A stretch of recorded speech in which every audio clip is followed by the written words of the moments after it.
El primer nivel de atención en salud es el nivel de atención médica más imprescindible en países como el nuestro, en el cual todo el personal de salud debe estar capacitado y entrenado en las destrezas necesarias para poder realizar el trabajo que le compete. Una de estas es el manejo de las crisis hipertensivas, definidas como una exacerbación aguda de la hipertensión arterial sistémica, una enfermedad mayoritariamente asintomática, crónica y que aumenta el riesgo de mortalidad por sus complicaciones, y que afecta a millones de personas en el mundo. Según datos estadísticos de la OMS, se producen 9.4 millones de muertes al año por complicaciones relacionadas a la hipertensión, y las crisis hipertensivas juegan un rol importante en este aspecto. De hecho, hoy en día son uno de los padecimientos más comunes en los servicios de urgencia, representando hasta el 7% de las consultas médicas dadas por este servicio en cualquier centro de salud, mientras que diversos estudios muestran una tendencia a seguir en aumento en los próximos años, evidenciando así la importancia del dominio de estas entidades. Las crisis hipertensivas hacen referencia a una presión arterial sistólica mayor o igual a 180 o una presión arterial diastólica mayor o igual a 120. Aquí debemos tener en cuenta el I/O, puesto que la presencia de una de estas de forma aislada ya nos haría el diagnóstico de crisis hipertensiva. A su vez, nosotros los podemos subdividir en dos grandes grupos, en emergencias hipertensivas y en urgencias hipertensivas. La primera es aquella donde las cifras tensionales elevadas se acompañan de daño orgánico, mientras que la urgencia hipertensiva, a pesar de que las cifras tensionales son elevadas, hay ausencia de lesión orgánica, pudiendo incluso llegar el paciente de forma asintomática.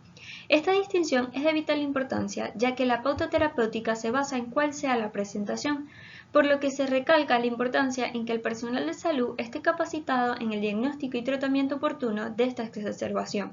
con el fin de mejorar el pronóstico de los pacientes, mejorar la calidad de vida y evitar las complicaciones derivadas a esta.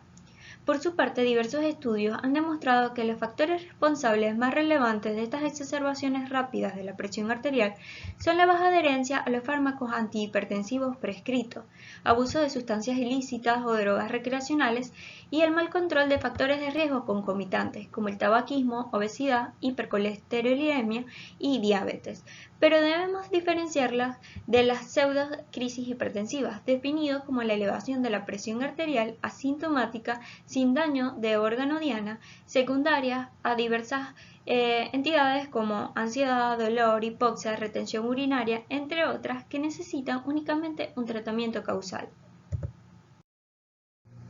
La fisiopatología precisa de la crisis hipertensiva sigue siendo poco clara. Sin embargo, dos mecanismos diferentes pero interrelacionados pueden desempeñar un papel central en la fisiopatología. El primero es el fallo del mecanismo de autorregulación del lecho vascular. Este sistema no es más que la capacidad que tienen los órganos, como cerebro, corazón y riñones, para mantener un flujo sanguíneo estable, independientemente de las alteraciones de la presión de perfusión. Si la presión de perfusión cae, el correspondiente flujo sanguíneo disminuye temporalmente, pero vuelve a los valores normales después de los próximos minutos. Pero, en caso de mal funcionamiento de la autorregulación, si la presión de perfusión cae, esto conduce a una disminución en el flujo sanguíneo y aumento de la resistencia vascular, lo que a menudo conduce a estrés mecánico, lesión endotelial, isquemia y daño del órgano diana. El segundo mecanismo es la activación del sistema renina-angiotensina-aldosterona, lo que lleva a un mayor proceso de vasoconstricción y por tanto genera un círculo vicioso de lesión endotelial continua y posterior isquemia. Además de estos mecanismos, se ha planteado que un estado prototrombótico puede jugar un papel clave en el papel de la crisis hipertensiva. En lo que respecta al diagnóstico, es importante realizar una buena anamnesis y examen físico de estos pacientes, para así saber a qué tipo de crisis hipertensiva nos estamos enfrentando. Para ello, es necesario conocer si existe un diagnóstico previo de hipertensión. De hacerlo, el tiempo de evolución y el grado de control de la presión arterial. A su vez, si este paciente ha tenido lesiones previas de órgano diana, cuál es el tratamiento actual que está recibiendo y si ha cometido alguna transgresión dietética. Una vez interrogados estos aspectos, el siguiente paso a seguir es tratar de determinar si existe o no daño a órgano blanco.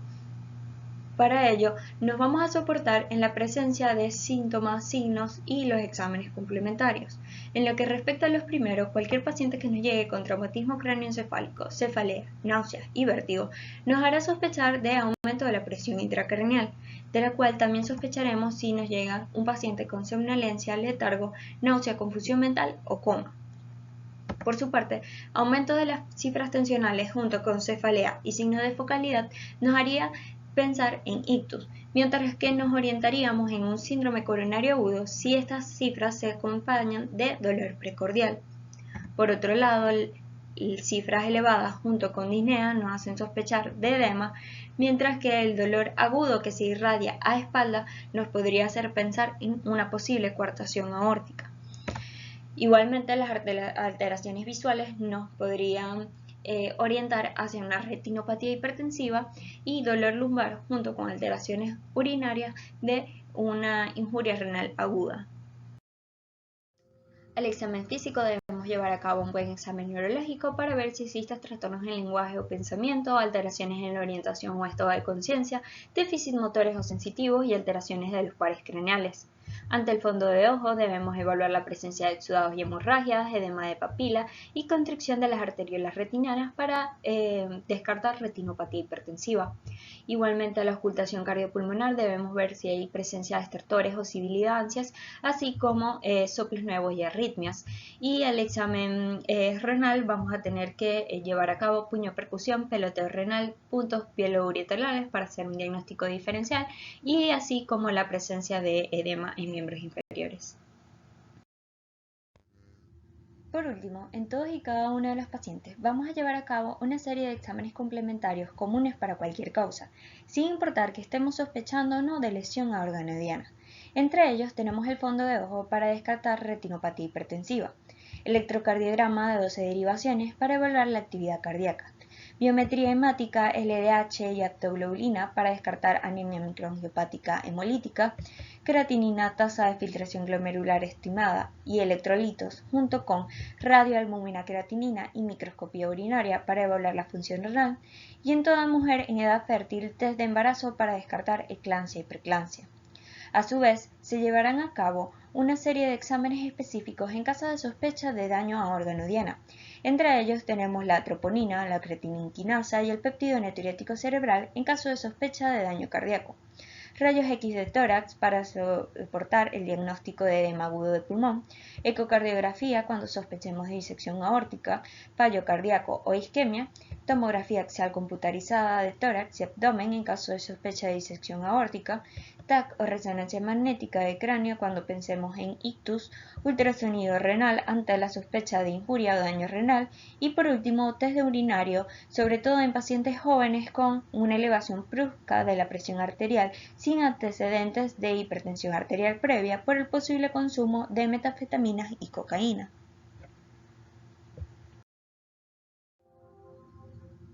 A partir de los datos obtenidos, entonces podemos hacer la clasificación y diagnóstico de las crisis hipertensivas, recordando que ante una alteración de órgano diana nos encontramos ante una emergencia hipertensiva, la cual vamos a poder subclasificar en diferentes entidades dependiendo del órgano que se ve afectado. De esta forma vamos a poder hacer el diagnóstico de hipertensión maligna en aquella elevación brusca de la presión arterial que va a estar acompañada de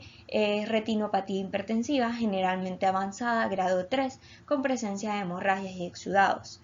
Igualmente de encefalopatía hipertensiva, ictus hemorrágico e ictus isquémico.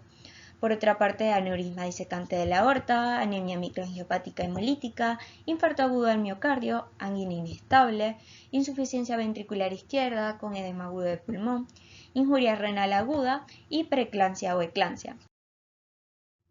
Por el contrario, al no haber evidencia de daño a órgano diana, nos encontramos ante una urgencia hipertensiva, donde debido a esta misma característica de no haber afectación de órgano blanco, no tendremos la necesidad de reducir bruscamente la presión arterial. De hecho, debemos evitar hacerlo ya que podríamos causar un cuadro isquémico a causa de un abordaje brusco, tanto a nivel cardíaco como cerebral. Por lo tanto, nuestro objetivo será reducir la presión arterial media un 20% entre las primeras 24 a 48 horas.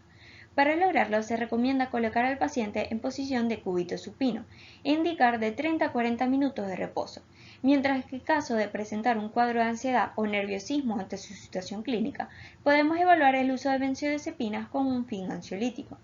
Una vez transcurridos estos minutos, debemos volver a evaluar las cifras de presión arterial para ver si estas han descendido o no. En caso de no haber descendido y si el paciente ya estaba bajo un tratamiento antihipertensivo previo, este debe reiniciarse de forma inmediata y ajustar la dosis. Incluso debemos considerar agregar nuevos fármacos para llevarlo a rangos fisiológicos de presión arterial. De no estar bajo un tratamiento antihipertensivo previo, se debe abordar con un fármaco cuyo mecanismo de acción sea lenta durante la crisis, evitando así propiciar una isquemia en órganos sensibles. De esta forma se puede utilizar cualquier medicamento antihipertensivo de acción lenta, aunque las últimas investigaciones concuerdan en que el captopril es el abordaje ideal, indicándose 25 mg de captopril vía oral y de ser necesario repetir hasta 3 veces de intervalos de 30 minutos de ser necesario. Como segunda opción está el uso de furosemida 20 mg, dosis que podemos repetir a los 30 minutos, mientras que de tercera opción podemos usar bloqueadores de los canales de calcio o beta-bloqueantes. Una vez controlada la crisis hipertensiva, hay que iniciar tratamiento antihipertensivo en este grupo de pacientes e indicar un seguimiento. Según las diferentes guías, debido a las cifras tensionales alcanzadas, lo ideal es iniciar con la combinación de dos fármacos, ya sea un IECA o un ARA2, más bloqueadores de canales de calcio o algún diurético. En caso de no responder a este tratamiento, agregar un tercer fármaco. Y en caso de una hipertensión arterial resistente, debemos considerar derivar al paciente a un centro especializado.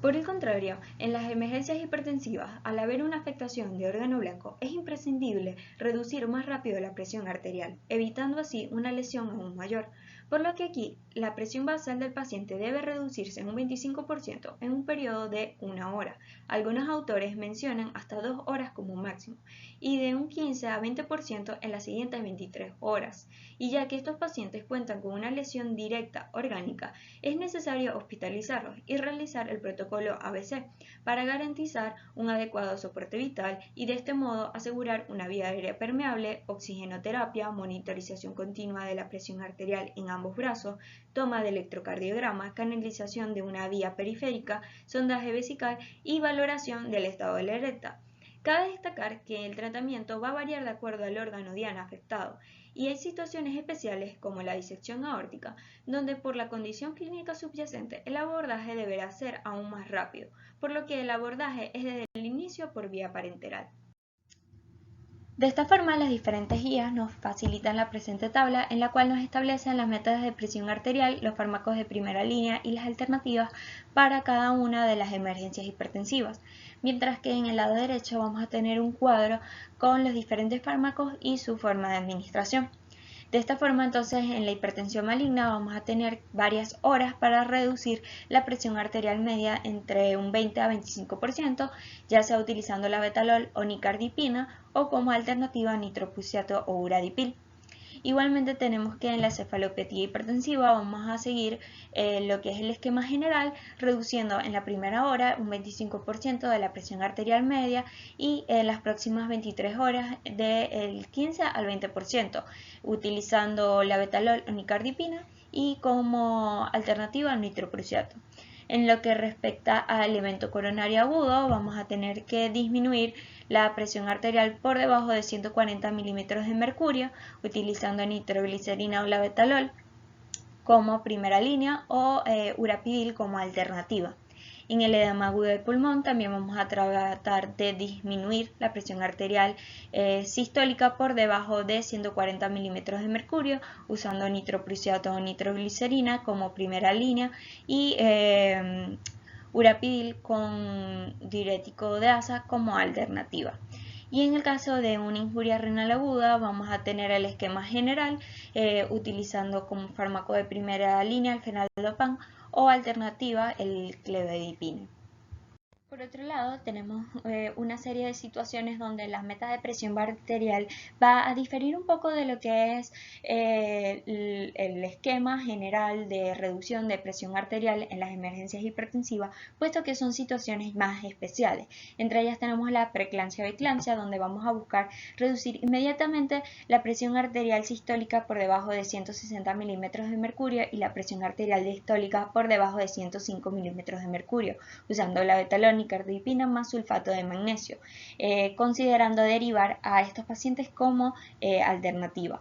En el caso de la cocaína no especifica la meta de presión arterial, pero sí nos hablan como las benzodiazepinas son los fármacos de primera línea, mientras que en el aneurisma disecante de la aorta tenemos que reducir inmediatamente la presión arterial sistólica por debajo de 120 milímetros de mercurio y la frecuencia cardíaca por debajo de 60 latidos por minuto. Para ello utilizaríamos esmolol más nitroprusiato o nitroglicerina o nicardipina.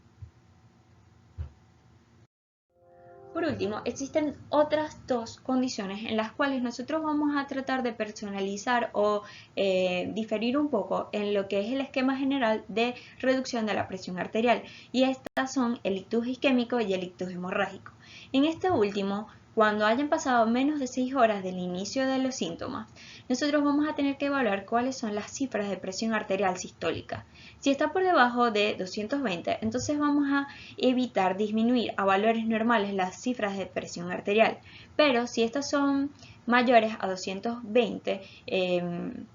milímetros de mercurio, entonces vamos a tratar de disminuir la presión arterial con una inspección continua y monitoreo de la presión arterial con fármacos como la betalol o nicardipina, evitando de todas maneras tratar de disminuirla a valores normales. Por otro lado, el ictus isquémico, vamos a tener que ver si el paciente es o no candidato a fibrinólisis. Existe una serie de criterios de inclusión y exclusión para esto, sin embargo no vamos a hacer hincapié aquí. Lo importante es que si el paciente es candidato a fibrinólisis, tenemos que disminuir la presión arterial sistólica por debajo de 185 y la diastólica por debajo de 110 antes de iniciar la fibrinólisis, y mantener la presión arterial sistólica por debajo de 185 y la diastólica por debajo de 110 las primeras 24 horas tras la fibrinólisis con estos mismos medicamentos. Mientras que en el caso de no ser candidatos a la fibrinólisis, vamos a tener que evaluar las cifras de tensión arterial. Si estas son debajo o están por debajo de 220 milímetros de mercurio y 110, entonces no vamos a tratar de disminuir a valores normales hasta que el paciente esté neurológicamente estable, mientras que cuando este esté por encima de 220 a 110 vamos a tratar de disminuir la presión arterial en un 15% entre las primeras 24 horas. El cuidado que se debe tener en este grupo de pacientes se debe a que en las personas hipertensas la autorregulación vascular funciona con valores más altos de presión arterial, como se puede observar en la figura. Por tanto, cuando se atiende a un paciente con presión arterial muy alta, se debe recordar que es muy probable que tenga esta curva de autorregulación vascular hacia la derecha, y que si se lo lleva a una presión normal puede caer ya por debajo de lo que su autorregulación vascular puede compensar, y de esta manera se provocaría un daño por hipoperfusión. Es por ello que cuando tenemos pacientes con presión arterial muy alta, solo requerimos descender la presión arterial a un nivel seguro y no se pretende normalizarla. Para concluir, entonces tenemos que las crisis hipertensivas son uno de los padecimientos más comunes en los servicios de urgencia, alcanzando una prevalencia de hasta el 7%, mientras que diversos estudios demuestran una tendencia a seguir en aumento en los próximos años. Los factores de riesgo más predominantes son la baja adherencia a los fármacos antihipertensivos, abuso de sustancias ilícitas o drogas recreacionales y mal control de factores de riesgo concomitantes. La distinción entre las crisis es de vital importancia, ya que la pauta terapéutica se basa en cuál sea la presentación. En las urgencias hipertensivas debemos evitar reducir bruscamente la presión arterial, ya que podríamos causar un cuadro isquémico. Por lo tanto, nuestro objetivo será reducir la presión arterial media un 20% entre las primeras 24 a 48 horas. Y por último, en las emergencias es imprescindible reducir más rápido la presión arterial, evitando así una lesión aún mayor, por lo que aquí la presión basal del paciente debe reducirse un 25% en un periodo de 1 hora.